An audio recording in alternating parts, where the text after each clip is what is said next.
CanHammer is a gaming podcast from the Great White North. See canhammer.ca for more info.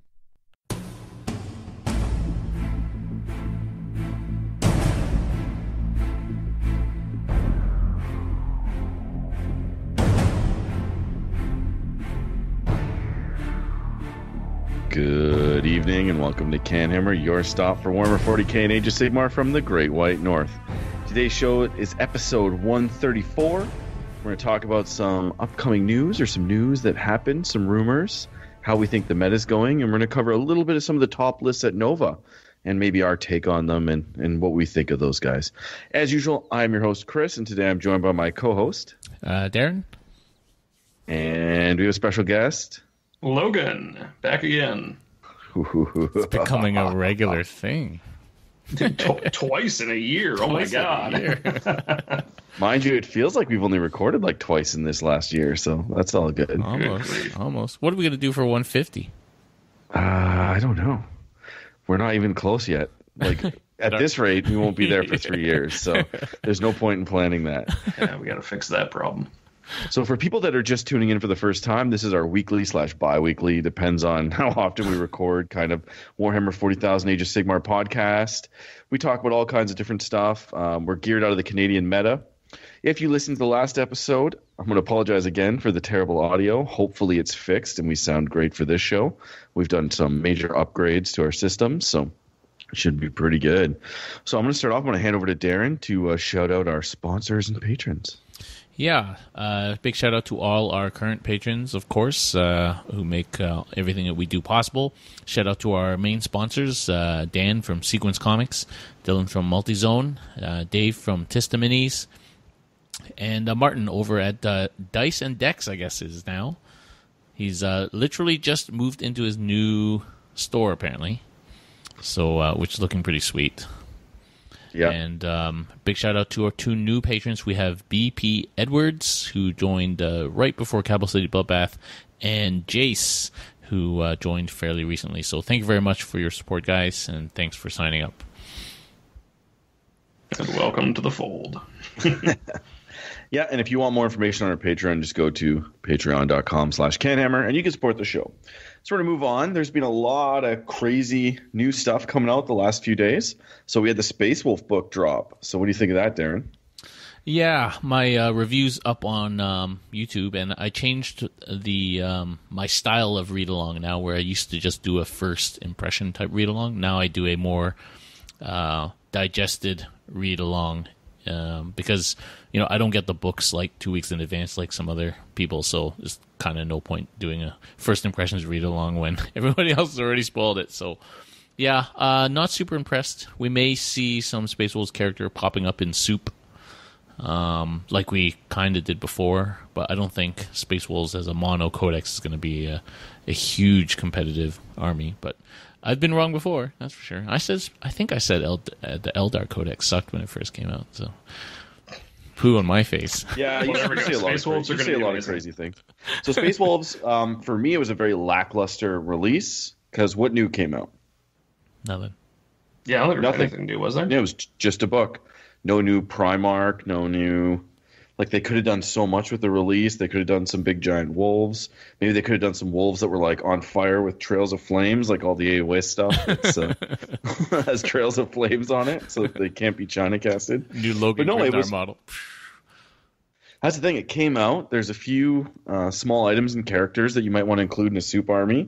But even then, not really, because they don't do much more than Blood Angels do already in the most Imperial factions. 2 jump commanders and a bunch of scouts is all you need. And Wolves don't offer that much more than that. Maybe we'll rethink that. But I'm just disappointed that it was literally just a Codex book. Yeah, they were... I guess people were hoping that maybe the Space Wolves characters could be the new Smash Captains, but not without Fly, I'm afraid. Well, yeah, Fly is just such a great rule in the current game. You can jump over screens and things like that. So yeah, and 3d6 charge. 9 inches. Yeah, still re-rolled. Yeah. It's still the equalizer, that 9-inch roll, Yeah, so, yeah, I'm very disappointed. One of the other crazy things that came out is we had Kill Team drop a little while ago, but they kind of released this, what's it called? It's like a modification, I guess, of Kill Team, where it's the Rogue Trader. Rogue Trader. Yeah. Well, it's an expansion. They're calling it an expansion. But I think it's like more of a standalone game from what I can gather. It's got its own game board, its own terrain pieces, and the models are friggin' sweet. They're super steampunky. Yeah. So that's kind of cool. They're really pumping a lot of money into this whole kill team thing, and a lot of people have been playing it. I just can't justify. But they've also, I think there was pictures of 40K rules for these Rogue Trader factions. Yep. So they're doing the mini codices. Yeah. Which is cool. I mean, I kind of like the throwback they're doing, right? Like the style is a lot more in line with what Rogue Trader was when it came out in the 80s. So it's pretty cool in that respect. I haven't had a chance to look over the rules, but yeah, apparently it is just a carbon copy of Kill Team, just with its own twist, which is pretty cool. Yeah.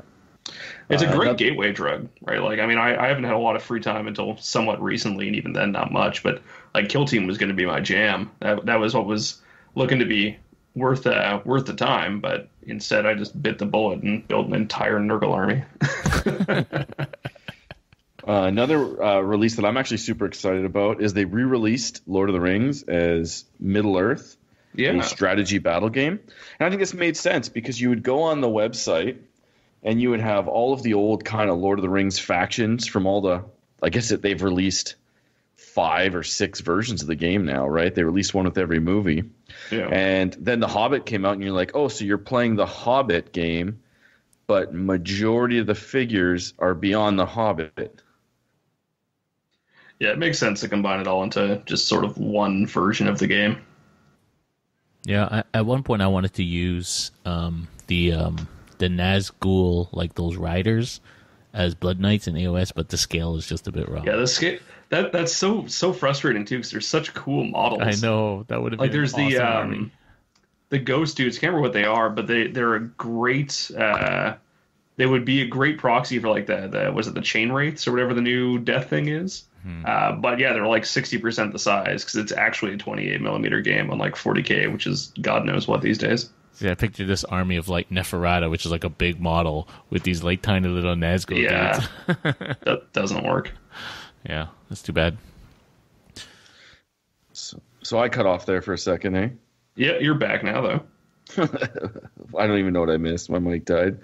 But that's it for the news, I guess. For me, yeah. Well, else? I guess there's been a lot of hype and some leaks at Nova for Orktober, and that's got a lot of people talking about what.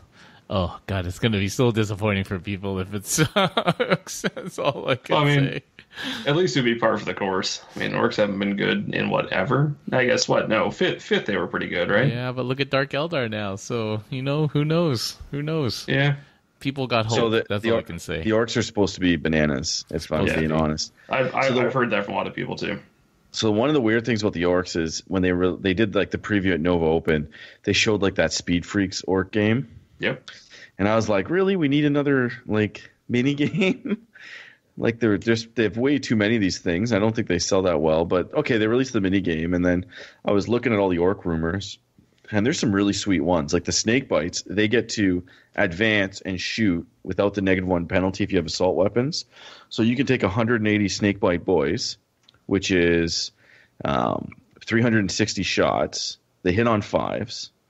So that's 120 hits. And then on 6+, well, it's just on a 6, they shoot again. So you're looking at an additional 60 shots, an additional 20 hits. That's a lot of strength 4 after moving and advancing with 180 boys. Yeah, and that's like, what, 500 points? 1,100, right? Because they're 180 times 6 is 1,200, 1,100. And that's like 20 minutes of dice rolling. It's always the problem, right? I'm interested to see if with like the Speed Freak stuff, and there's a new character on a bike or something, and they've got the new buggy coming out. Yeah, new war boss on a bike model. I'm interested if we're just going to see a return to like the old Zardsnark bike list, because that was pretty cool. Well, I mean, it relied on some pretty janky mechanics, but it was a cool looking army. They kind of hinted at it at the Warhammer community site post that you might be able to, with this new character on a bike, you might be able to run a Speed Freaks army in 40K. So, like, clearly this box game is a vehicle to sell models, right? Like, yeah, it's like Night Renegades, right? Yeah. It's an excuse to sell something. And well, the rumor too, buy it and get into it. rumor too is that the bikes have always had like a rule where maybe it was back in 3rd edition, and they've always had kind of a rule where they granted like a cover save or some kind of benefit to orcs behind them. And so the rumor is that those bikes give -1 to hit within a bubble of them. Whoa. That could be pretty good. Yeah, so you put these bikes that are -1 to hit at the front of your army, then you run 180 boys behind them, and they all are -1 to hit with a 6+. I think I heard a rumor for a 5+ feel no pain, but I feel like it's wish listing. Yeah, that'd on be the whole crazy army. good. Yeah, right now it's a 6+ you can get on everything quite easily because Pain Boy 3 inches. But imagine if you could do like 5+ on everything. Yeah, that would be nuts. Yeah. For 6-point models, that would actually be totally insane. Yeah, and then when they hit you like a ton of bricks. So yeah, it could be some good orc horde lists coming up, shaking the meta up, because right now we're moving back towards more elite units, elite armies, somewhat, not entirely, but the model count's gone down from in the 200s probably to like the 100 range, and now it's going to go back up to the 280 range with the orcs. Yeah, probably just for the orcs. I mean, I'm curious how that's going to pan out for a lot of other lists. There are still quite a few that can put down a lot of DACA. So, and especially like knights with the Oathbreaker missiles and whatnot, if you can snipe, 1 or 2 pain boys, I mean, the gig's sort of up at that point, because you are going to kill a ton of orcs. So it'd be interesting to see what comes from it. I mean, obviously it's not going to be hopefully not a totally one-dimensional army, but it'll be exciting anyway. I know a lot of orc players that would just like to actually have a shot at winning a game if they put something on the table. Well, they got the standard stuff, like you can attack twice, and you could do like kind of deep strike a unit. So yeah, you're going to see a big change, I think, with the orcs. Yeah, I heard something about deep striking Morkanauts. Yeah, that would be I heard that awesome. as well. I also heard that Stompas went down in price a lot. So ooh, haven't seen one of those since 7th. There you go, Chris. That's your chance, man. Yeah, my Stomp army's so fun. And then they keep teasing to actually show us that they are actually doing it. Sisters' heads. Yeah. Sisters are coming up, and the rumor is that they're going to change the Act of Faith system completely. I'm not sure what it is, but it's going to be completely changed. Yeah, hopefully the wording is a little better than what it is now. Yeah. In the indexes, it's all over the place. Wouldn't it be funny if they kind of made it like a new Yanari, Well, I mean, you know what? I'd take it for the variety. That would be great after what's it been, like more than 15 years waiting for new models for that army? I could deal with Sisters being the new Yanari, and that'd be pretty cool for a while. Yeah, they got an update of their tanks and things in 3rd edition, end of 3rd. And since then, like, it's 1999. It was 18 years ago. Good Lord. Hey, Steve did pretty good at Capital City. He did really well. He finished, like top 16 or something with his Sisters? Yeah, he has the good list, though. He has the 3 Dominion units scouting up. He had 3 units of Seraphon with Celestine. He was using the Active Faith system a little bit wrong, which might have got him a few advantages here and there. So he was using the Active Faith per turn, which he made it was not malicious. It was totally by accident. That's how he thought it was done. So that did mean that sometimes when you're shooting, instead of shooting at the beginning of your turn, you're shooting in the shooting phase, which means you got to move that unit. Yeah. So I'm not sure if it made a difference. Nobody seemed to care, his opponents, because he's such a nice guy. And he's playing Sisters, but it's kind of interesting. Yeah, I know we had 1 or 2 calls where we had to go over and figure out how the hell the Active Faith stuff worked, because depending on what unit it is and what ability it is, the wording can either be crystal clear or it can make absolutely no sense as to when and how you're supposed to use it. So I can definitely see how there's some confusion. And people just aren't comfortable playing against them. But I'm super excited. I have a ton of Sister stuff, so I can't wait. They were arguably one of the top books, or at least one of the top index books, right up until they did the Rule of 3, because that Dominion spam army was really, really good, especially with lots of Stormbolters. And the Repressors. Repressors are still good. Yeah. But it was, even that's the thing. They don't sell them anymore. And that's one of the things that I really have not a problem with, but some of these Forge World characters that you can't buy anymore, because that came up at Capital City a little bit, was if you can't buy Forge World stuff anymore, you're allowed to convert it. But we kind of had in our pack that you couldn't take stuff you converted, but some people could. And so it kind of just makes it all this inconsistent mess that just drives people nuts. All of our stuff was, basically if you want to use conversions, like no proxies, if you want to do conversions, run it past us first. I don't know if we had anyone really abuse. I mean, there was one thing that was a little contentious, but we allowed it anyway because they did ask beforehand, so that was settled. But yeah, I am still really frustrated that there are rules for models that have never and will never exist. I mean, granted, for a lot of Forge World, who cares? Because all crap now. But there are some models that are some rules for things that are actually good. Like Necrosius is a friggin' beast. There's no model for him. So, I mean, it's up to you to do a conversion. But he's basically just a Plague Marine, so it's not too hard to dick around with. But it is annoying. I mean, it's less of an issue than it was in 7th when they were all powerhouses, but we'll see where it goes. Because I know for a while the policy was, like, this is what got rid of Baron What's-His-Face from the Dark Eldar back in when they got their 6th edition codex, was there's no model, so we're just going to cut that, and everything else in the book that doesn't have a model. But Forge World never did it. Yeah. So, and then the other rumor is we got the new Shadespire city coming out. You must be pumped for that, Darren. Night Vault. Yeah, Shadespire's kind of fallen off, right? Because it's just been silent. Like that leader card's release really didn't do much. The podcasts that I listen to for Shadespire haven't released anything for a while because there's literally been nothing to release. The new, is it Banshees? Kind of Banshee type, Belinda type, warband for the next Shadespire looks cool. And more Stormcast. Because, you need more Stormcast. But is it, and they're not compatible, right? No, it's supposed to be completely back compatible with Shadespire. So, yeah, we'll see how that works. Because at least, like, I've bought crews that I haven't even assembled yet. The latest Khorne one and the latest Stormcast crew, and I haven't even had time to put them together. And I'm like, well, if they're not compatible, I'm screwed. But I'd be interested to see, because they designed it so that all the cards for Shadespire work as a whole once all the cards were released.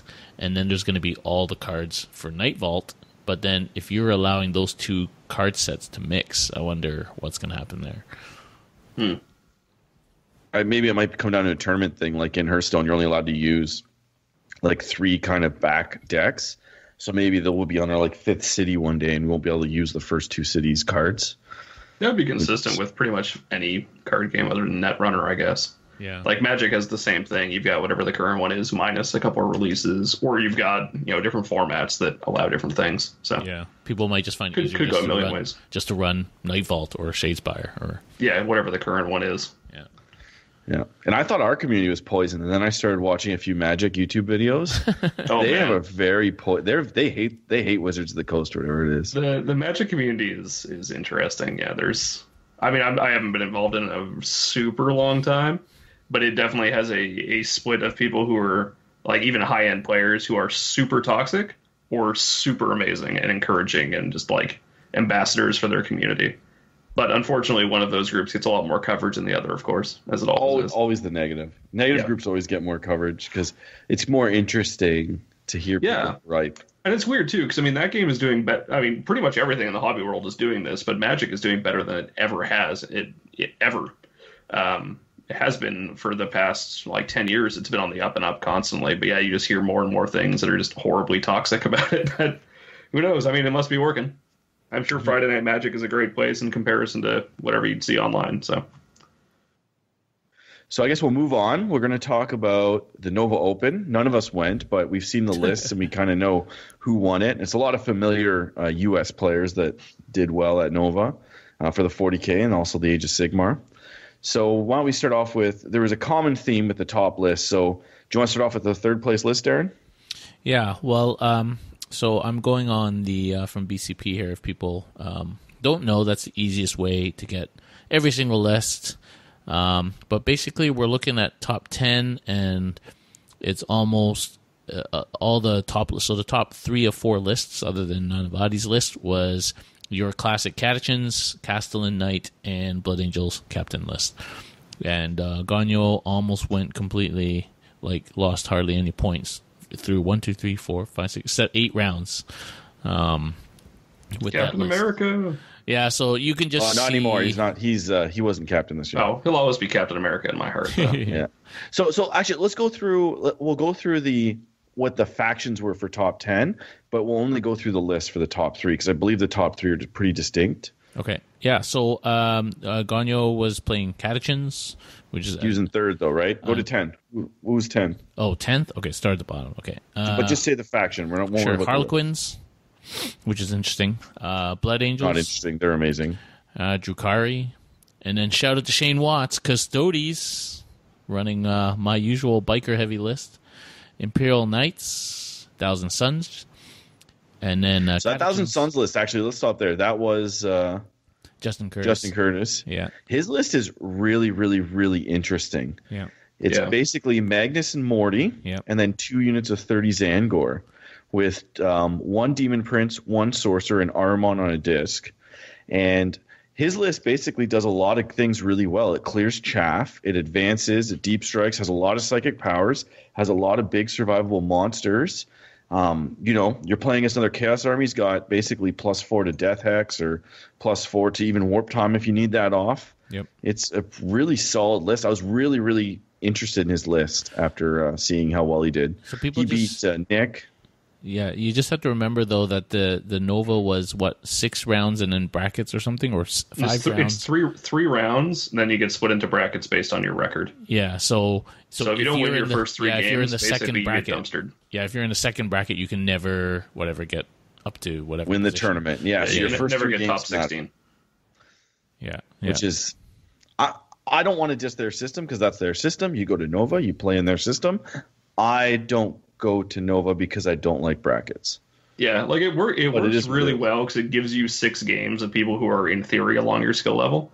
It's really weird for how it plays out for things like ITC points and just overall placement. Because Jason went a couple years ago, right? He went 7-1 and placed lower overall than somebody who went 3-6. Yeah, and then their argument though is that he played easier players because he was in a lower bracket. Because he lost some of his earlier games. But he wouldn't have if he was in a higher bracket.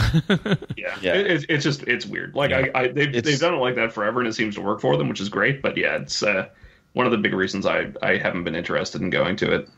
Like you go there, you go all out your first 3 games. Period. So what place was Justin again? Justin finished 5th. Yeah, I'm not surprised by that finish at all with that list. It's very good. Yeah, but he lost 2 games, right? But because of the but they were his last system. 2 games.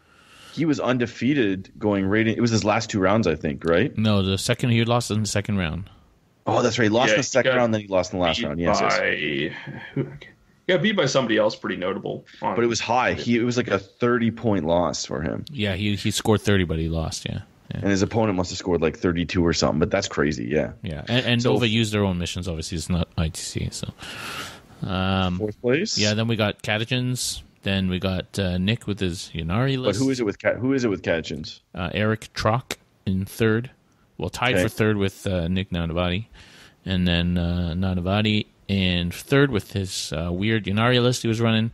And then Trent Northington in 2nd with Catechins. And Ganyo in 1st with Catechins.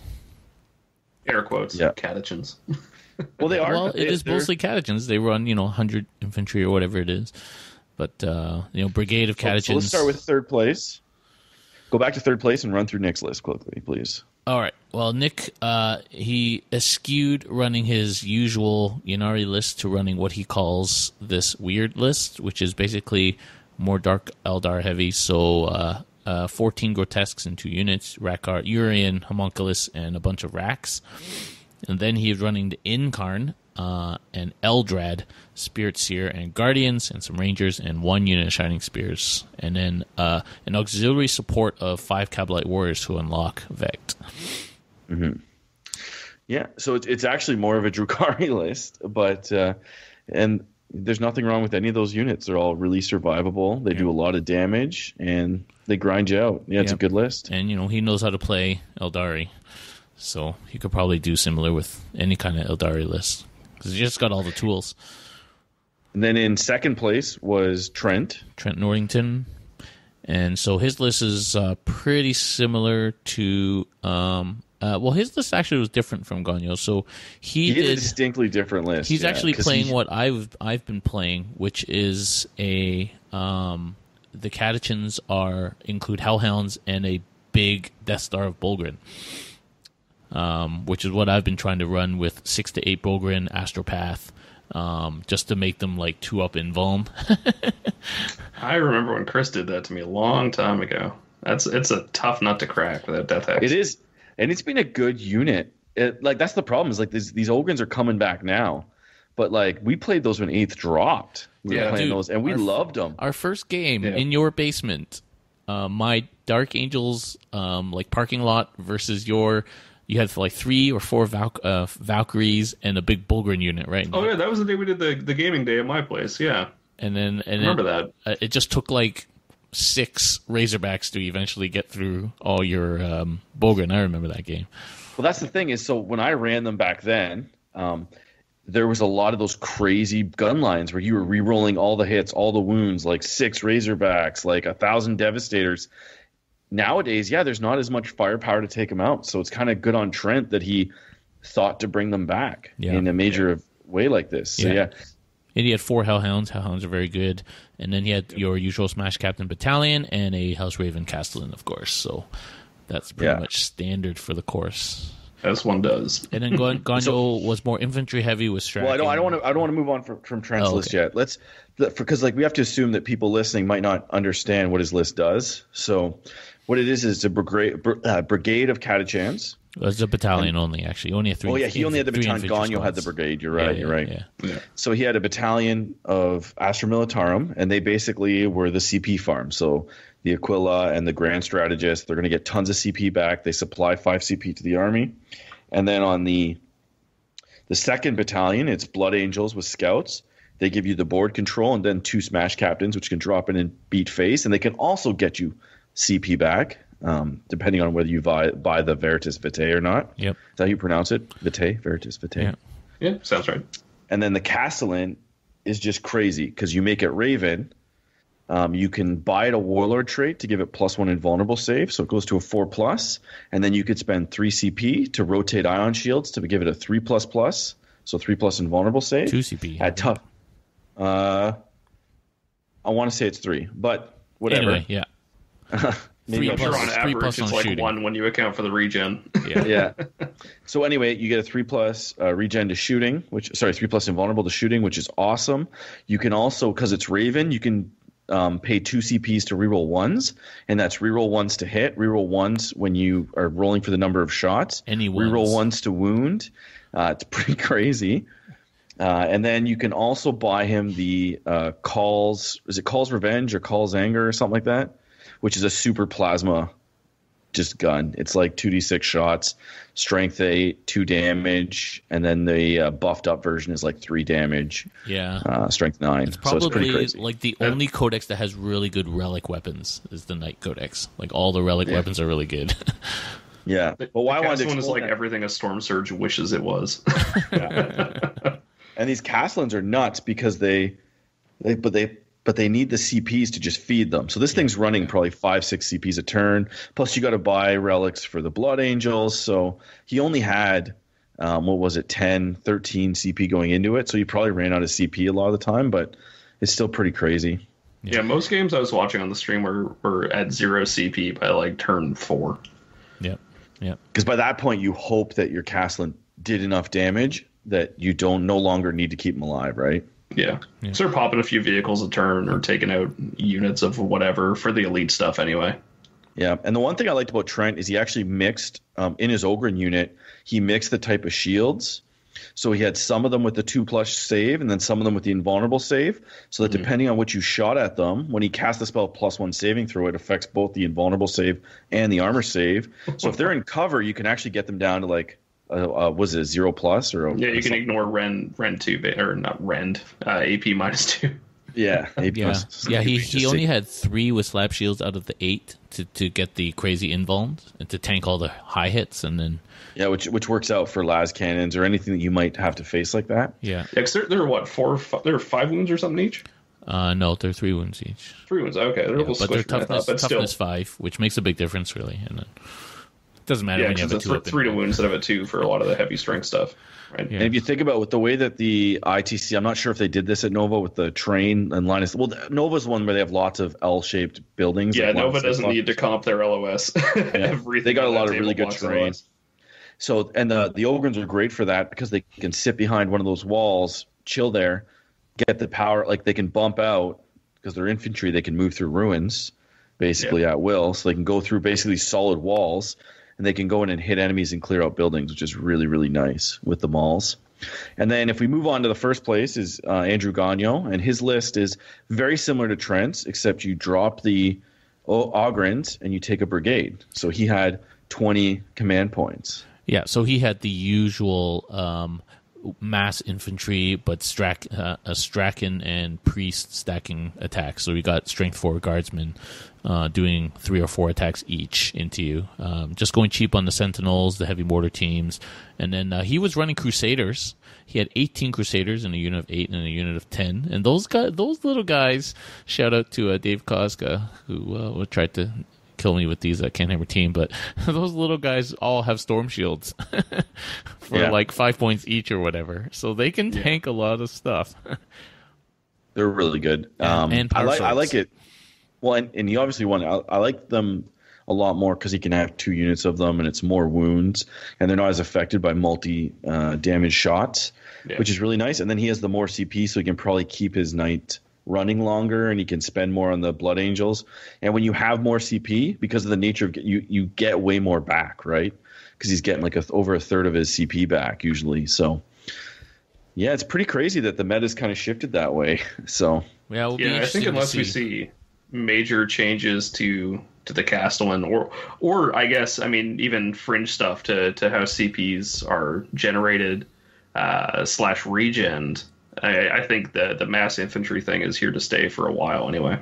Well, there's big calls right now for a nerf to the regen battery, to the CP battery. Yeah, I think that's probably reasonable. It's really strange. I mean, obviously there's arguments about, hey, this is just annoying because my army can't do it. But realistically, there are some armies that just totally get left out on the cold on this. They could really, really use it. So, and at the same time, it's reasonably straightforward to get. Gagno's list is a good example. That's get 20 CP, and do you really, especially when you account for regen, do you really need like 28 CP to play an army? That's kind of weird, especially when you're throwing basically all of it into the Castellan to make it amazing. Well, so I would say for sure you do, because you're spending like his army before the game is probably spending 3 CP on items alone, 4 CP on items alone, like pre-game buys. Right, but where I'm going with this, though, is do you really need the regen on top of that? Or is that just a mechanic that's a bit too much of a force amplifier at that point? Because obviously it only gets better the more CP you have, right? So for somebody who's going to build a list around this, and literally it's you're spending under 100 points for all the CP regen mechanics? It'd be significantly less than that, actually, I think. That's an enormous force multiplier for something you basically make 0 sacrifices to take. See, but the one thing that worries me about people saying let's nerf CP, and part of me wants to just be like, yeah, let's nerf them, and part of me is like, I don't want to, because some lists that are really like this Castellan list is really good with lots of CP. So if we take away the CP regen, does it all of a sudden mean that your Castellan dies a turn or 2 earlier, and then it's not worth taking? So you've just kind of nerfed this army into oblivion. I don't know. My thoughts. Yeah, given how the nerfs have worked out so far, if the Castellan's the only casualty of something, that's a pretty soft nerf compared to what we've had throughout 8th so far. I don't think they're going to nerf the CP battery, because they've been pretty gung-ho about making more and more CP and making sure everyone has a lot of CP. The Outroar, when Knights first came out before they buffed the super heavy detachment to have 6 CP, was, they want people to, they've made it pretty clear, they want people to use stratagems all the time. And most books have CP regen, not all, but most books have some way of regenerating CP. So I don't think they're going to heavy hand nerf the CP battery. But I think we're going to see probably the Knights get toned down a little bit. Like, Knights are not really winning. No, Castellan is in these lists, Well, but a knight list pure is knights not aren't. winning. The Castellan is the issue. Yeah, for sure. knights are where they were in 7th, which is like gatekeeper, right? So if you can't kill 4 knights, you're going to lose that. They're the spoiler army for sure. Yeah, but pure knights. 3-4 knights as an army are not winning. We didn't see that at Capital City, and you haven't seen that at Nova. None. So I don't think knights as a whole is going to get nerfed. Maybe the Castellan goes up in points or something. Yeah, I mean, and the meta hasn't shifted yet to prepare for them. We just came off of a heavy, I'd say, year and a half of infantry. And so we're moving into this elite knights. Magnus Morty builds are coming back again. But the one thing that I have noticed, and if you look back at Capital City, is that Gagno's list, if you took away the Castellan, you could probably replace it with 2 Marauder Bombers. I'm going to say 2 Shadow Swords, and they're not as good, but they're playable. Yeah. Like you could replace it with 2 Shadow Swords, or you could replace it with, cut out a few other things, replace it with 2 Knights, and it's probably still playable. So it might be just the combination of the Blood Angels, the Astra Militarum, and the 1 Knight. It's like a complete army, as opposed to one group of that being broken. Yeah. So I think if you nerf one aspect of it, it might just kill all the guard armies, and then you nerf the knights, then all of a sudden it's just people are just going to take Shadow Swords or Marauders or something else, right? So yeah, I hear you. I mean, there's a couple ways to do it. I'm not suggesting I have an answer by any stretch, especially, considering I'm just ramping back up on this. The one thing I will note is I didn't get a chance to catch this entire game because I looked away for like 10 minutes, but the challenge you still have with some of the super elite armies like Justin Curtis's is you can just get dumpstered in one turn if things don't go well. And that's exactly what happened. Yeah, and his army relies heavily on going first, getting Magnus -1 to hit, +1 invul, or getting one of your Zangor units that's maybe exposed. Cause I don't know if Nova has the terrain to hide Magnus and Morty. Probably not. It does. The big L's in the middle are like a foot tall. Are they tall enough? Yeah. But yeah, you're right. Like armies can dissolve really quickly if you're not careful, and if the terrain is unfavorable, you get on a table with maybe too few L's, and then you're in the wrong corner and you're gone, right? Yeah. You know what's funny is despite Nova, Eldari as a whole, Ynnari, Eldari, Drukhari have been dominating, right? And so I just, hopefully they take note, and that just the fact that Nova only had Nick up there, that they don't just because if Knights gets nerfed, let's say this the Knight Astra Militarum thing, Smash Captains get nerfed, then what comes out of that? Ynnari again. Right? So well, to an extent though, right? Like if you look at top 10, there are still 3 Eldari in the top 10. Yeah, but the uproar right now is all about the Knights and Legends and Smash Captains. But that's normal. That's normal for a new book, man. Yeah. Like if you look at it, Andrew Gagno is one of the top players in the U.S. So yeah, he's going to be good. Kopak was up there as well with like a similar army. He finished 13th. Looks like he dropped before his last game. Well, Kopak won the Invitational. Trent's also a really good player. Yeah, Trent's fantastic. So you start looking at that and you go, okay, and then Nick's up there as Eldari. It's more like look at the top half of Nova and look how many Eldari are in there. And they're definitely, they might not be like in the top 5 of all these events. Mind you, I believe Dark Eldar have been winning a lot of events over in the UK and here. Mm-hmm. So I'd say as a general whole, if you took a step back, and I'm thinking more of like a Hearthstone, like they'd say, oh, this deck is a 60% win rate or a 50, and they're assuming that you're playing against like top player in the meta. About 60 or 70% win rate when playing players and armies of equal skill level, right? So, and that's not a real number, but I made that up, but it definitely just feels like they're so powerful and they have so many tools.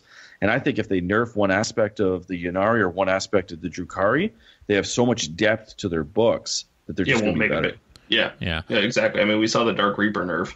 Didn't make them that much worse. And what's interesting is, so the timing of things. So they know what's in the Orc book, and the FAQ comes before that. So what we see in the FAQ might hint at what they feel the impact of Orcs is going to be. Yeah, so maybe I do think the Orcs. I think they might be a good answer to the like the Gagno style list, right? The mass infantry, because the one of the benefits from that seems to be literally just the number of bodies you have. But I mean, a Crusader is not going to kill not Crusader. A Castellan is not going to kill enough orcs to stop that green tide from rolling in, and that's just going to mow through catechins. It might. It really might change the meta.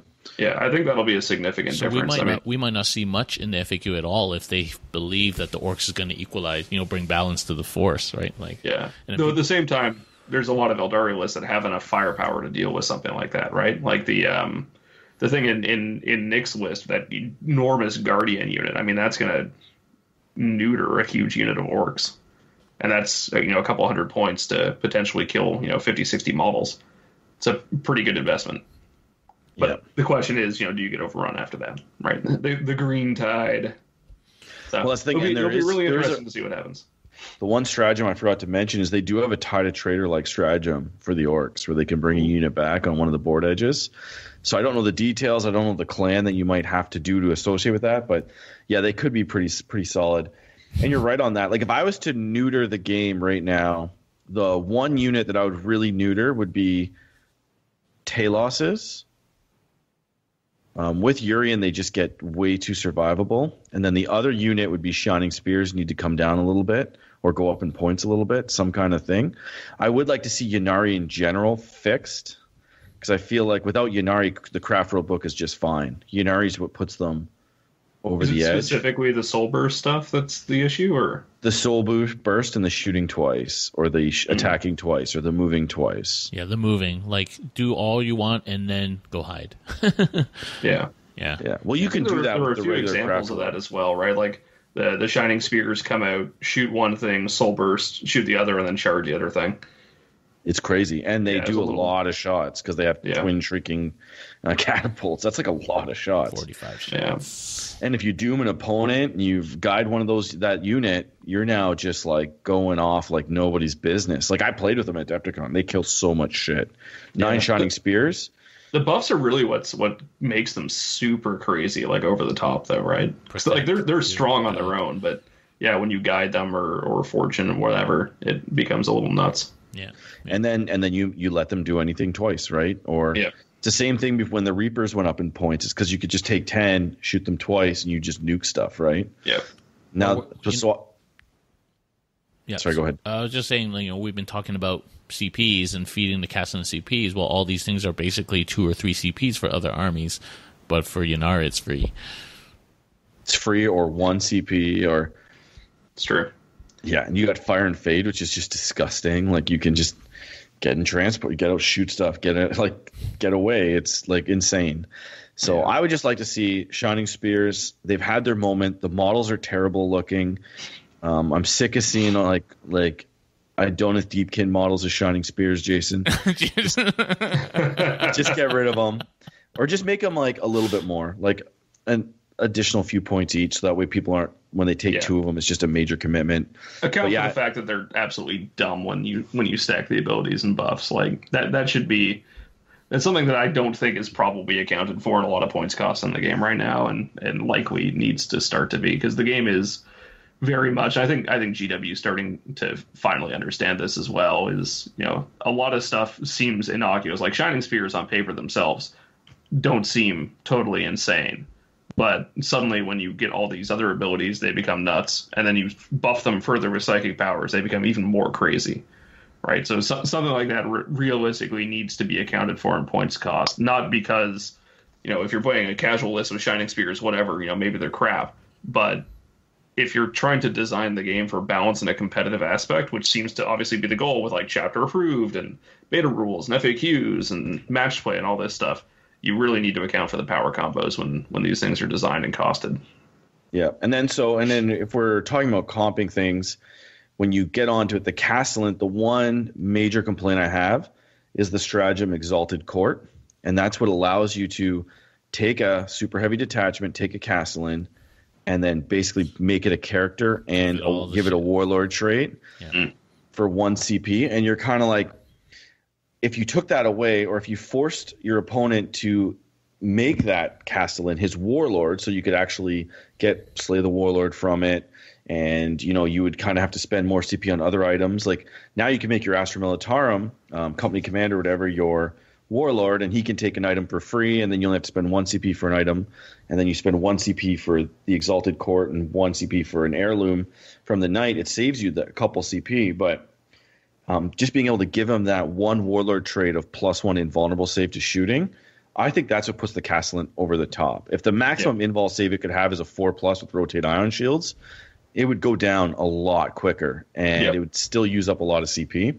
That's kind of the one stratagem that I think just put that Knight over OP. Like, there's a few other ones in the book for other Knights and things like that make them really good. Like Death Grip is like amazing. Death Grip's hilarious, yeah. Yeah, but that Exalted Court is just too much, I think. And if you only take 2 Knights, for 3 CP, you can do both of them, make them characters. Yeah, and that's the kind of thing that's super easy to tweak in errata as well. I mean, they haven't been afraid of changing rules for that kind of stuff. So, I mean, that's pretty straightforward. Is they basically just errata Rotate Ion Shields, say, to a maximum of 4+. Exactly, which would be great. Super minor change affects, doesn't affect the combination too much. Still keeps them good, but tones it down just a little bit. See how it goes. And you would still do the same list. You'd still buy that Warlord trait, because now you just have a 4+ all the time. You don't have to use up the CP for it. But you're right; it doesn't. You don't go full retard, I guess you could say. Yeah, exactly. It sort of tames it rather than destroys it. Yeah, and I think Knights too. They were designed to be CP heavy. Yeah, and that's why when you play Knights alone, they're just not as hot. Like as Darren said, they're not winning because they just need That's why Gagno's list I think is so great, is because he has 20 CP. Yeah. Like Trent, if he somehow was able to get a brigade and still kind of keep his Ogre flare like that, I think that'd be really solid. Mm-hmm. And one of the other cool things in Gagno's list is he actually had the Ogre and Bodyguard, and you can buy him I believe it's the Mask, which gives him heal D3 wounds and a 4+ invul, and you can make this pretty sweet survivable character running around behind your lines. Nice. So I think that's it for 40K. Do you have any final thoughts on the meta? Yeah, Darren, I just wanted to bring up the fact that it's almost a year now since the last, not a year. It's been 6 months since for our current. I know everybody just treats them as rules, but they are in fact beta rules. So I wanted to get your guys' thoughts on whether these beta rules are gonna, in the next FAQ, become the real rules, and then we're going to see more beta rules. So the 2 beta rules that we're playing with right now that are still beta are the only half your power level can stay off the field, but more importantly is the no turn 1 deep strike thing. Yeah. So what do you guys think of that now? I mean, everybody's just playing it, but do you think that's going to stick? Love it. Or? Yeah, I see no reason for it to go away. I think it's a great change. There was so much stupid shenanigans you could do beforehand. I mean, the only thing that's awkward with it is that to this day, go in any Facebook group and find the argument about whether or not X lets you do it, despite the fact that everything says you can't. Right, like the Webway portal. There's Tyranids have one. Genestealer Cult, I think, finally got errated to be able to use their stuff. So I think that one needs some clarifications to specifically call out when you can or can't. Basically, just needs cleanup.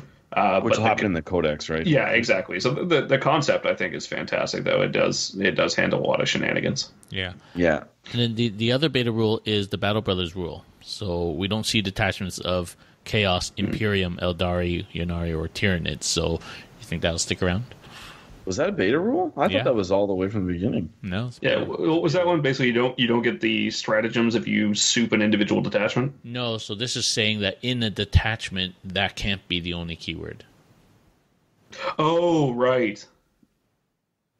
Yeah, within a single detachment, yeah. Yeah. I remember that because that screwed up a bunch of the lists I was building. I honestly... Never affected me. Yeah, I think that's been... Yeah, I couldn't tell you. I mean, obviously I haven't been playing that much, but it was mostly chaos, right? Yeah, it did change a lot of the chaos lists. You're right. I think chaos seems to be doing like reasonably well. I think they're definitely a second tier army right now, but nonetheless, they're quite strong. I just don't think they have an answer for some of the stuff that's out there right now. Case in point, the cast one lists. Plague Bearers and friggin' Demon Princes, bro. It's really good. It is. It is really very good. Yeah. Maybe one Oblay unit. Yeah. No, I like the beta rules. What's his face? Jim Vessel's list. Yeah, his list is good. He was so close to winning that game against Nick too, and then just got one turn, everything fell apart. A couple criticism of his list that I have is, one, I don't like the bloodletters because I find that bloodletter bomb, it's really good in the club when you're playing Joe Blow, but in a tournament setting, people just zone you out too much. Yeah. And then their toughness 3 just means that they just evaporate. Yeah. If they come in, they kill a scout unit, who cares, right? If you've been zoned out correctly, they're gone. So because that list doesn't have much shooting otherwise. He just added that because he didn't have that at Sudbury. He didn't have a bloodletter bomb at Sudbury. He did at Bloodbath. I think he was running almost exactly the same list. Yeah, but in Sudbury, when I played him, he didn't have bloodletter bomb. He had a whole bunch of pink horrors, which I think he replaced with plague bearers, right? I think the plague bearers did great for him. Yeah, that used to be like 30 pink horrors, which he probably felt was underperforming. So, but if you're like, if you're fit than the bloodletters, though. Yeah, if you're boiling it down to like what the best is, like the best troops are cultists and plague bearers and Zangors out of all the chaos factions, and so you want to concentrate on the strength. Like if you take Zangors, you need enough powers to buff them and keep them moving. Yeah. And if you're playing cultists, you need like Abaddon or an Iron Warriors Warlord to stop them from running away. And if you just want to go like full, like pretty much, I think the best, you just go all plague bearers. You go like 120, and then you can take whatever you want in the back, right? And that's interesting. So I know there's a lot of discussion from like Frankie and Jeff specifically talking about plague bearers and basically saying, if you're going to run plague bearers, you use a unit of 30, period, end of story. Because if somebody can deal with 30, they can deal with 60, they can deal with 90. But if they can't deal with 30, it doesn't matter if you had more, you're going to be fine anyway. Because that unit gets buffed so much. Like with Miasma, they're at -2 to hit. And you can buff their invul to a 4+ if you want to spend the CP on it. And with the Sloppity Bile Piper, you've got works out to it's about a 30% chance to get D6 models back every turn. It's stupid durable, but I mean the trade-off is they can't kill anything. Like there are a bunch of strength 4 attacks that hit on a 4+. It's not very good. But still, let's say you like I don't know. I'm more of a like 90 of them is a good number for me. You put 90 of those guys in the middle of the board, you're covering it like nobody's dropping in your half.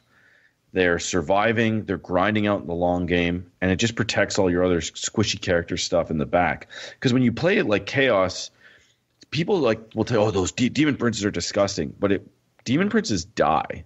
Yeah. When they get exposed, they are gone like really fast. So you need enough bodies to keep those guys in play, working, doing their stuff. Same with Aramon. He goes down really quick if you're not careful. Abaddon can go down really quick if you generally you don't see him in Plague Bearer lists at all. You probably wouldn't see him at all, but and then so if you're playing against a Chaos guy and I like Death Hex one of your Plague Bearer units and I shoot it off, well, next turn I Death Hex another one, I shoot it off. It still takes me 3 turns to get through 90. Whereas if you have 30, I can get through them in 1 turn. And what else in the Chaos list is doing damage? A lot of stuff with Flamers. I mean, that's sort of the short answer. If you're going to take a lot of Plague Bearer stuff, you're going to take blow drones and the Plague Burst crawlers and whatnot. Basically, they just sit behind the screen and pump out shitloads of strength 6 at -2, doing 2 damage. Or like I would see 2 damage. If they said like 100, like let's say 180, somebody's taking 180 Plague Bearers, yeah, that's crazy. Yeah, but to say that the 30 and 90 do the same job, I completely disagree. Because 30 can go away in 1 turn. Yeah, I think you'd be hard pressed to find a lot that can take out 30 buff Plague Bearers in 1 turn, to be honest. Because like Death Hex is a huge gamble to be able to get off against most Chaos lists. It's only a 12-inch range, and God knows you're going to have more denies as Chaos than pretty much any other army. Yeah. Well, if you're playing like Thousand Suns, no, it's going off at +4. Well, yeah, but you've got some comparable stuff to worry about in that case. I don't know. We had an ETC player with that many Plague Bearers on our team, and I don't know. I think it depends on missions as well, right? Like if you can sneak out a win literally by killing nothing and just standing there, then yeah, I think that's a great list. And ETC plays super well for that. Other stuff doesn't. Like I don't think you'd get away with that at Nova. ITC, I think you do. ITC, you definitely can. TJ Lanigan's one of the top ranked Chaos players. Yeah. What does he run? I believe he runs 90 Plague Bearers. 3 Plague Bearers crawlers and some zombies, I think, right? Yes. So 90 seems like a great number. 3 units, you get your battalion. There's no waste. 2 characters, good to go. It should be 70 though. Why? Oh no, screw the number. I'm not trying to argue with you. I'm just saying like a battalion of plague bearers is amazing. 90. Yeah. It's good. I think it's a lot of points that could be spread out differently. Like if I was going to do that, I'd do 60. Like I've got a list I'm playing with that is 60. Like there's definitely a lot to be said for redundancy. But yeah, I mean, my only concern at that point is you're just not going to kill anything. Oh, but again, if you can get the win by 60, standing there, right? it's fantastic. It's like nothing. Like 500 points or so. Not even with the 2 characters. 60 is 442 points. Yeah, that's a bargain for. Yeah, 500 with a sloppy bile piper in there as well. And with 60 to 90, you can control half the board. Super comfortable with casualties. Yeah. Okay. Anything else, Darren? Nope. That's all I got. Okay, so let's move on to Age of Sigmar then, Darren. What won Nova Age of Sigmar? Yeah, so we're going off battle points, by the way, not overall placings. But number 1 was Grand Host of Nagash. Boom. I hope Nagash doesn't get nerfed. Thanks to this. So that's your army, Darren. So why don't you talk us through? Actually, let's go backwards. We should have done that. What's third, second? Sure. Okay, so third, and then we'll go through the list. Was Flesh Eater Courts.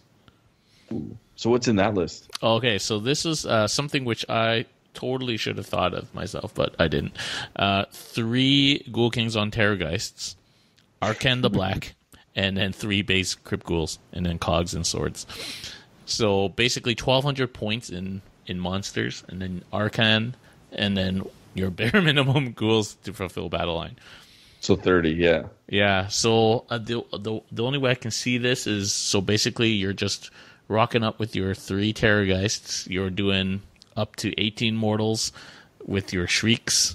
And then, those things are pretty strong in combat if they get the jump on you. And then they're summoning, with the Majestic Horror, they're summoning 12 Crypt Horrors or Flayers. Probably I would do it early on, right? Like first turn if you can, just hit the enemy from behind with the Cogs. That's a 7-inch rerollable charge from Deep Strike, basically. And then Arcan, I don't see how he synergizes, except that he's just a really good wizard with +2 cast and unbind, and Curse of Years can literally one-shot Maw-Crusher if you're a little bit lucky on your rolls. And he's unbinding for you, and he can cast the everything that the Terrorgeist can cast. So he's kind of like a poor man's Nagash at half the price. Because you couldn't fit Nagash with 3 Terrorgeists. No, you couldn't. No, so 3 Terrorgeists is 1,200 points right there.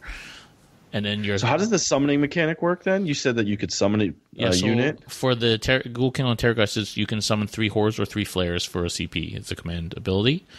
The Majestic Horror, which is one of the delusions or whatever, allows you to do your command ability twice, but without spending the extra CP. So one of them can summon 6, like 3 and 3 horrors or flares, and so you could summon 12 amongst the 3 of them.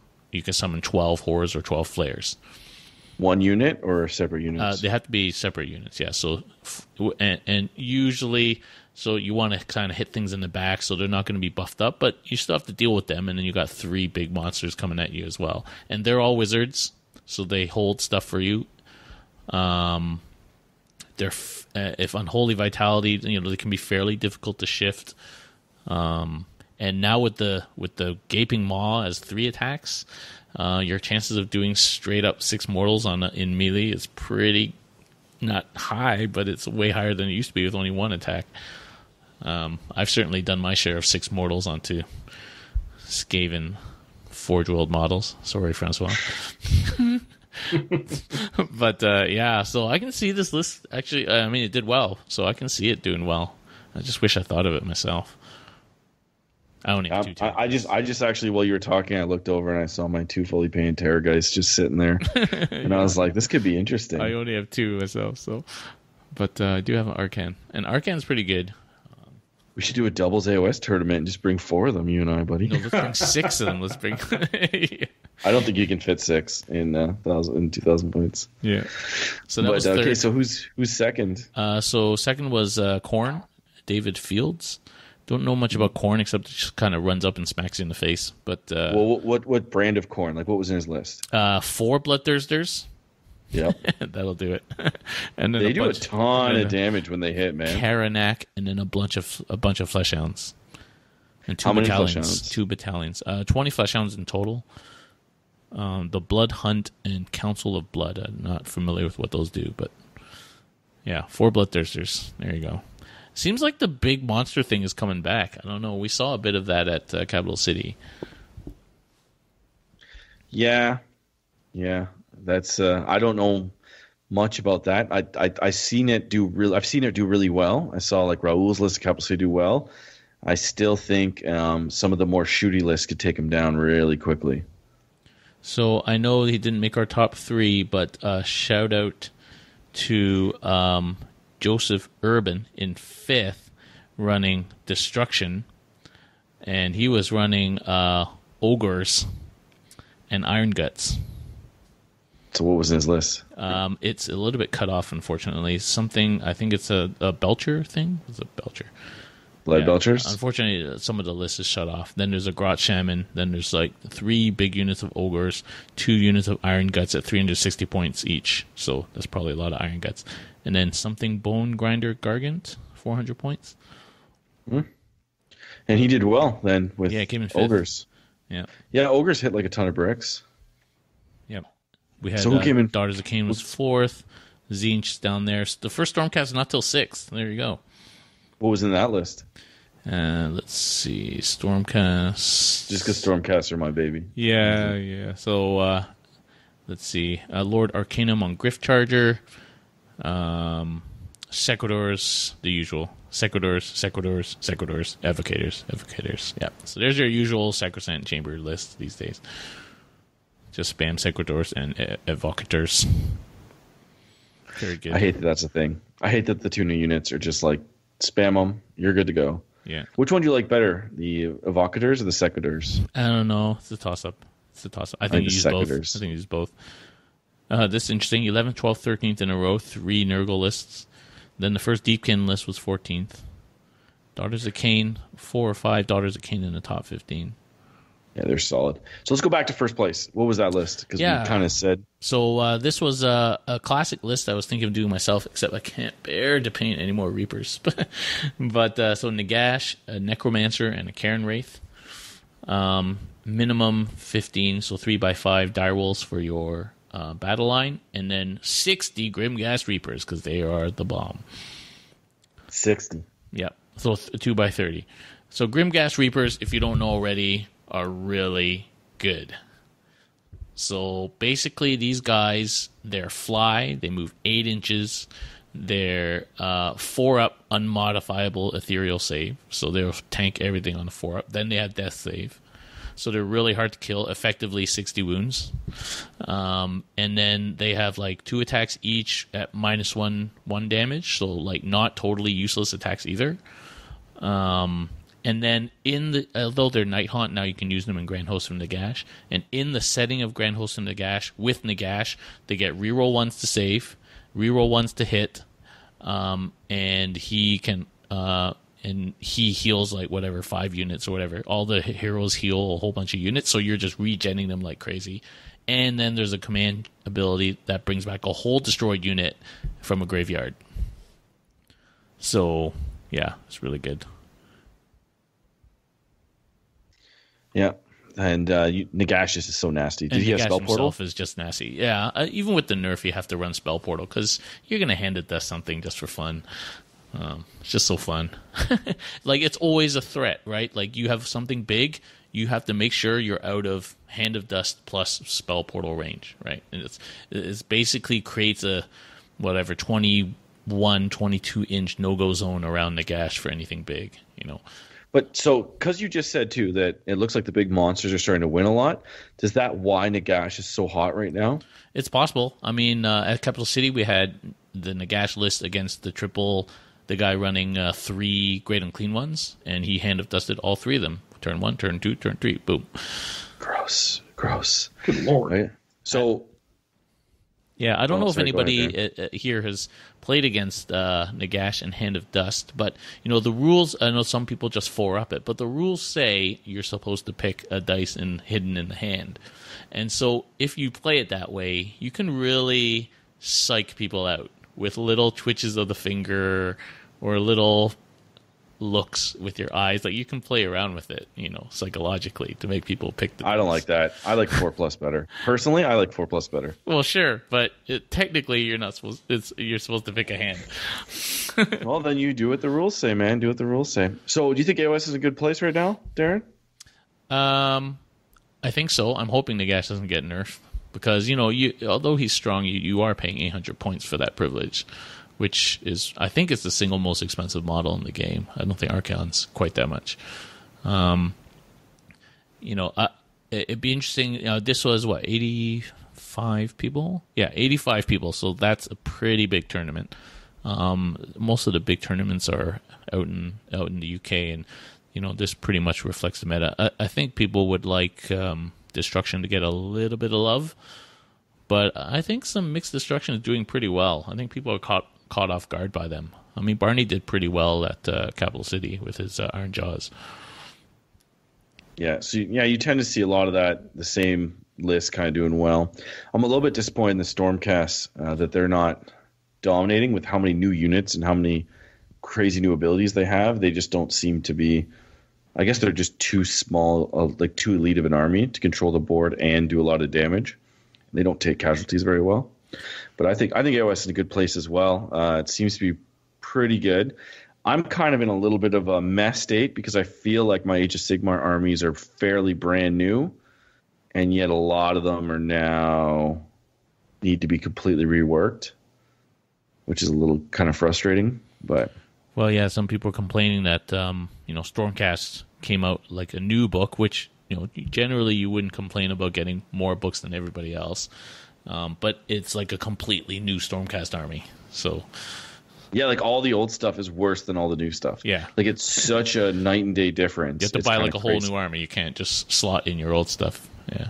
That's what I found. I'm trying to build my Stormcast, and it's like I have to do. I think there's 3 models in the whole army that are not brand new. And you're like, well, that kind of sucks, right? But then you go back, I have these old death armies from 8th edition where not like almost all my figures are like in a really good list. So yeah, it's, I got the new edition blues a little bit on that. I think the effect of Night Haunt has not been felt yet because people are still doing up their models. I think they're decently strong. I don't know if they win an 85% event, but they certainly should be stronger than whatever 24th or 25th that it came in. I'd like to see some old books get new books, of course. But I gotta work on my Fire Slayers a little bit, maybe, because they seem to have dropped off the face of the earth in this edition. Yeah. Night Haunts, yeah. Bone Splitters, nice to not see Cunning Ruck everywhere. Okay, so let's move on to question and answer. So we went on our Facebook page, which is facebook.com/CanHammer, and we posted a little bit late today. I think it's only been up a couple hours. I think it was like 3:00 p.m., and we're recording at 8 p.m. On a Monday. A lot of questions, though. But we did get a fair amount, so if you want to ask a question on the podcast. Now it should be said, I do have a backlog of about 4 or 5 Pimp My lists, and if we start getting regular again, which we're planning on, so we are planning to record next week, we'll probably pimp one of the lists then, and then we're going to work through those slowly. Or we could do we could do a pimp show. Yeah, which could be interesting. So, question number 1, Darren. All right, this one literally just came in 12 minutes ago. Gary, there is a whole new Shadespire season coming out soon? Question mark. Yes, sir. There is. Called Night Vault. We're excited. Yes. Yeah. Hopefully it brings the game back because it's a great game, and it's right now sitting in the corner of my basement. So, okay, Hui asks, let's talk some AOS. Will Ron McCallum bring back Goat-Faced Murderers? Possibly. So that new book is not Beast Claw, Beastmen? Beast something? Beast of Chaos. Beast of Chaos. Yeah, they actually have a Herdstone model now as well, right? Which is fantastic, yeah. Yeah, finally. Is that like the Gores and stuff like that? Yeah, it's Beastmen. Yeah, basically it's the old fantasy Beastman book. Because at Capital City, there was one dude playing Gores, I think, or he had a Cygore, that one with the holding the boulder above his head about to smash it down on you, and I thought that was like one of the coolest models ever. Yeah, that was probably Jason Hutchison. So what was Wee's question? No, it wasn't Jason. There wasn't a question. That was just a statement.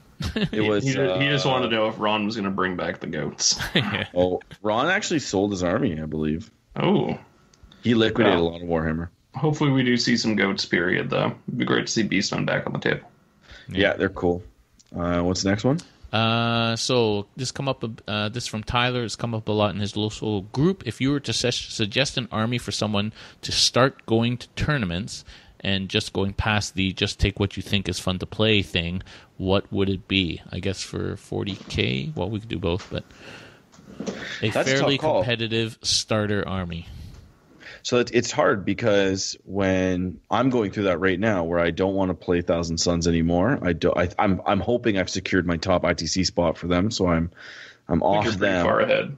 Yeah. I just need one more event, I believe, to replace one of my 70 scores to make it like 110 or something. But yeah, so you're looking at that and you go, yeah, what do you want to play that is both not going to get nerfed and is really effective?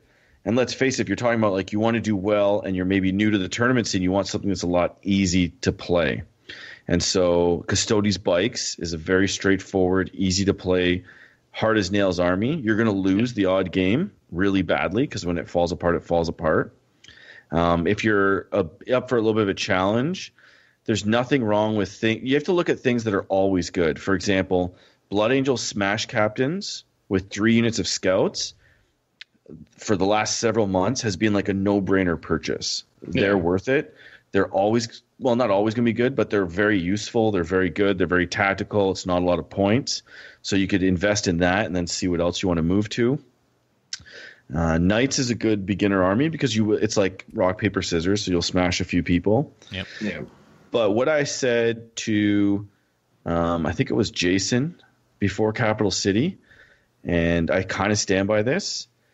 If you want to get into tournaments and you want to be a regular competitor and you want to win, you got to play Eldari. Yep. So start off with what's really good. 3 units of Rangers, a unit of Taloses, Racks, a unit of Shining Spears. 3 Ravagers. Yeah, like 3 Ravagers is a no-brainer purchase. Archon. Unit of Talos is a no-brainer purchase. The Rangers, a couple units of Cabalite Warriors. And if you went and you said, okay, all I play is Eldari, I sell all my other models, and you just go nuts, I think for the rest of the time you're going to have a really good competitive army because they've almost always been a top-notch army. And I'm not even ruling out Harlequins. Harlequins are amazing. They're amazing. It's just that a lot of the Dark Eldar and Eldari stuff is better. But all 3 of them, if you just paint like a ton of Eldar, you're good. Yeah. You're good for life. Whatever you want. I keep going back. I have 4 shelves of Eldar, and it's really hard for me not to go back to being an Eldar player. Yeah, it's been six years of basically dominance. Oh, even more than that. They were dominant back in 3rd ed. So well, I'm thinking like since 5th when they were a little less great, but yeah, like since then it's just been nonstop good. Yeah, so you can't go wrong with Eldar. Okay, next question. Yeah, and Eldari will be making an appearance on the channel soon. Well, if you come down to my house, we can do a game, bro, and I'll get my Eldari out. 82 Warp Spiders just for posterity. Well, it has been requested. It has been requested to play Warp Spiders in 8th. So why don't we just take that question into AOS? Yeah, it's an interesting one in AOS as well. I think you could almost start anything in AOS and have a lot of fun at tournaments, that's for sure. No, you got to start one of the big 4. Death, and Death's very specific. Death is a really large range of models with a very few of them that are really good. Yeah, I would say like anybody I know that got into Age of Sigmar, like look at Joe Duca. Okay, so he went from 40K to Age of Sigmar. He grabbed the top of the Meta Stormcast list, and he's been dominating with it. And then now that the book's changed, he's painting a few more units. He's doing really well with them. When AOS first dropped, I bought into Stormcast right away, and I've been pretty confident with mine, even though I take a suboptimal kind of fluffier list, and I've been pretty comfortable with them for a long time. So they're like this. They're a very solid core force. Ironjaws always seem to be really good too. Yeah, it's interesting. Yeah. If you just bought the starter set, actually, you're quite well on your way to two possibly pretty good armies. Yeah, there's a lot of good models in the starter set for the new edition. Yeah, so if you bought like a couple of starter sets, you almost got like a decent army right there. Like part of me would say like Adonis Deepkin are in my opinion one of the better books out there right now, but they're a little bit trickier to use. So yeah, I would say like if you're going idiot proof, go Stormcast like me, man. Yeah, be like me. And funnily enough, there will be Deepkin on the channel soon. Next question. Okay, Jared. Jared asks, what do you think would make power armor units see the table? Yeah, he said he kind of expanded that with like free weapons or things like that. Grey Knights. I don't know anything can save the Grey Knights. You have to make them like Thousand Suns. But Tactical Marines. Yeah. When we're going to see more power armor? I don't know. Space Marine book was the first book out and it's just fallen way behind. So you might see some of it come up now that there's so many more elite armies, like more like lots of Knights, Magnus Morty. You could see some of the Devastator spam come back. Maybe for like Dark Angels or for Ultramarines, you could see a little bit of that come back. But ultimately, they suffer from the same thing as in 8th edition. If your unit's exposed, it's dead. It just gets murdered. And if you hide your unit, it lives. So hiding a 10-man unit of guardsmen behind a wall is just as good as hiding 10 power armor Marines or 5 power armor Marines, and they're way cheaper. Yeah. And so I think because of a lot of the units are so lethal at range, they're just not going to be good until they either A, drop in price, or there's some kind of mechanism to keep them alive or keep them more mobile. But Marines are just really, really weak right now, which is a shame because they're like the poster boys of the edition. Yeah. Shout out to Denise, though, for kicking my ass with Death Watch.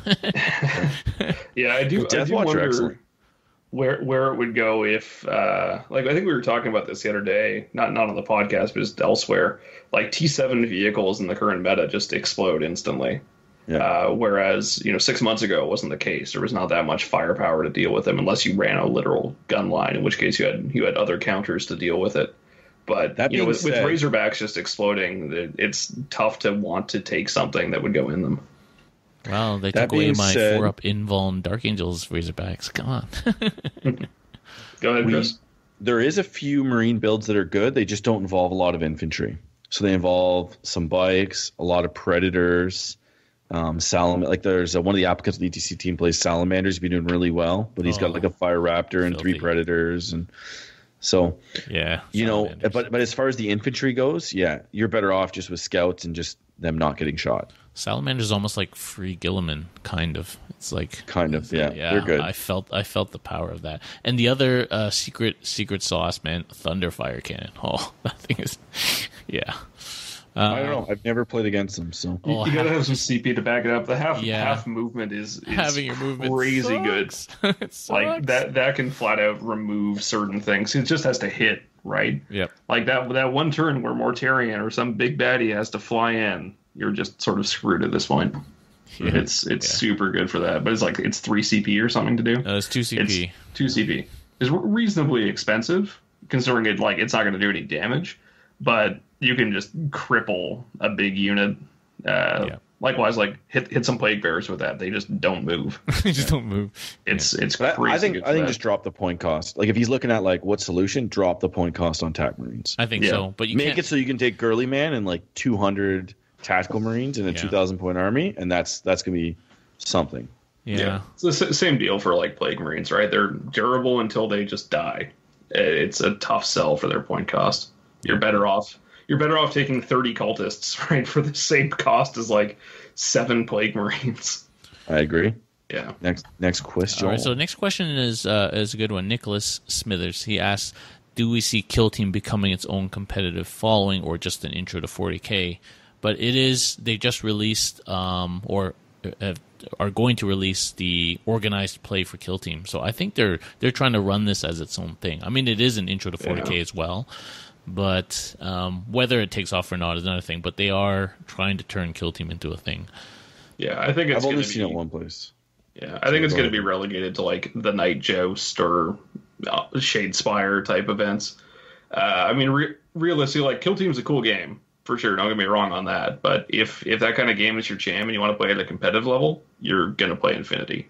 You're not gonna go balls deep into Kill Team unless you're playing. I know Infinity's like fallen out of favor right now. It just got too complex apparently. Yeah, but it's still really it's a good like complete game for it. Kill Team is pretty limited in scope, which makes it good in its own right. But like I can't see a huge amount of people really focusing in on it. Yeah, I agree. The only place I've seen it regularly played in a tournament setting is Adepticon. They run several Kill Team every year, and they do really well there. There is a market for that. Like there is a market for small, fast-paced skirmishes. I just don't know if Kill Team is it, as you said. So, yeah, I would like to see Games Workshop just succeed so that we get just more cool stuff. But yeah, exactly. Like I'd love to see Kill Team be a great thing in its own. I mean, it's a great opportunity for Games Workshop to build an incredibly balanced game because of how limited in scope it is. But because a lot of it's based off other stuff as well, I don't think that's going to happen, to be honest. But it'd be cool if it did, because it's got a hell of a lot of potential. Okay, next question. Okay, Nick wants to know if we were to build a CanHammer team tournament team right now, what armies would we have in the team? Super easy, I think. Personally, I would go Drukhari with either like 9 Talos or maybe not Rax, Grotesques, and then a bunch of Taloses. Just 3 Ravengers. Do Scari's list. It's really good. Basically, depends who's playing it. If you're going for more of a defender list, maybe you just go 9 Talos. And then the second list would be very similar to Gagno's Astra Militarum. So you would take the Castellan, Catachans, and then some Blood Angel Smash Captains. Third list would be double Shining Spears Yanari. Yep. Fourth list would probably be Gene Stealer Cults and Tyranids with a lot of Zoanthropes and a lot of infantry. Yeah. Yeah. And then the last army, like you go a lot of ways with this. You could do Renegade Knights with Chaos Cultists. You could do a Cultist heavy army. I personally would take either Magnus Morty and 60 Zangor, or you would take 120 Black Legion Cultists with Abaddon, 60 Zangor, and then a unit of Alpha Legion Cultists and some Demon Princes and stuff like that, just so that you get I can hit you in your zone, I can deep strike some stuff that fights, I can fight twice with my Zangor, I can shoot you like crazy, and I can cast powers, and maybe a unit of Obliterators if you can fit it in, which I don't think you can. That's what I would take. Just the solid board control, like you're just not going to kill everything fast enough, kind of. Well, it does a lot of damage. Hold everything. That 120 Cultists with Abaddon, like, literally just takes everything down. It's the full reroll to hit with them, with Abaddon, right? Yeah, and you give them +1 to wound quite easily. Yep. And then you have your Alpha Legion Cultists kind of jump up and take the board control, and then turn 2, you're dropping your Zangors in and charging the enemy in the face and fighting twice. Fight twice. Yeah, you can. Yeah, and then you have Demon Princes jumping around that are like Thousand Suns. They have a 4-up invul. They do a ton of damage. You could do that. You could also do 3 Tesseract Vaults, but I personally wouldn't take that right now. There's a really cool list at the ETC I saw too, that if you don't want to run like a mass infantry horde, you could do like 120 Iron Warrior Cultists that are fearless from their commander, and then you could just do like 3 Renegade Knights with it. That's a solid list as well. Yep. So you have lots of you could also do 3 Renegade Knights and Magnus. That's a really solid list. But if I had to pick, the first 5 I said is what I would take. Maybe, and then there is room for Custodies in there as well. But yeah, I'm surprised we didn't see that Tyranid list in the GT at Nova. I'm not, the because it's really good list. It does a ton of damage.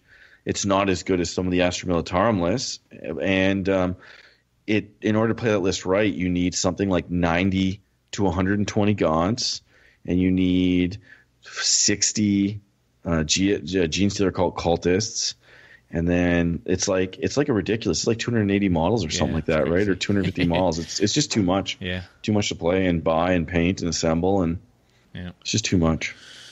Okay. Nick wants to know our predictions for the Orc Codex. It's gonna be amazing. It's gonna be busted. I think we covered a lot of that earlier on. I think we're all optimistic, but the rumor that they had to pull it back from the printers because it was too busted. Yeah, it's gonna be crazy. Yoshi wants to know if Team Diogo Pita is going to win Best ITC Team this year. No, not even close. Be hilarious. I think he's actually like reasonably placed is the scariest part, because it's just like him and Devin destroying local stuff. But it's definitely not. Devin plays for CanHammer some of his events too. So. On most of the big stuff, yeah. I mean, it's us, Beast Coast, and one other team sort of in the running. It's going to be tough to dethrone Beast Coast just from their sheer number of people for all the events they can go to. If we don't like do well at LVO. Yeah, I mean, that's going to seal the deal. If we have one or two people who hit top 16 at LVO, we've got a shot at it. But I mean, we can hope. We've got Dan. We're consistently. Chris, you got top 16 there last year, right? No, Jason, I never made it LVO. That was Dan. I never made it LVO. Oh, that's right. Adepticon. You did, but you dropped, right? That was Adepticon, not LVO. I thought LVO. I swear you were in top 16 at LVO the year you and I went. No, I got eliminated. I was in the running, and I got eliminated last round by a guy. The guy that beat me the Tau player. Top 16. Yes. Yeah. So I was in it, but I didn't make it. No. Gotcha.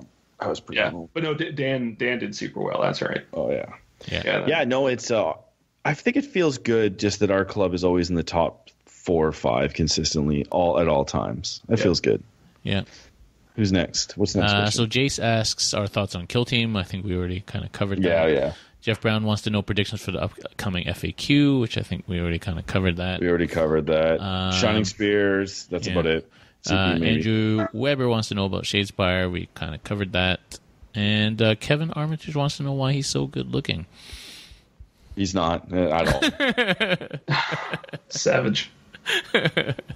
Kevin's a man. Actually, Kevin applied for the ETC team this year. Oh, yeah? Nice. Good on him. So he's trying out. So he can't hit me after calling him ugly because it might affect his. I'm just kidding, Kevin. It's okay. And those guys are great. We had a good time in Buffalo. I haven't seen those guys in a while. Basement Collective. Yeah. Stuff. Yeah, good group of guys. Cool. What's next? That's it. That's all the questions. Sick. So, as usual, thanks for joining us and have a good one. Good night. Thank you for completing this episode of CanHammer. If you'd like more information on what we do, our YouTube channel, or any events we run, see canhammer.ca. If you would like to donate to the show, you can visit patreon.com/canhammer, where you can donate and subscribe, and you'll get some sick rewards. If donating is not your thing, then just leave us a 5-star review on iTunes. That really helps us get recognized and helps new people find the show. So with that, hopefully we'll see you on the battlefield.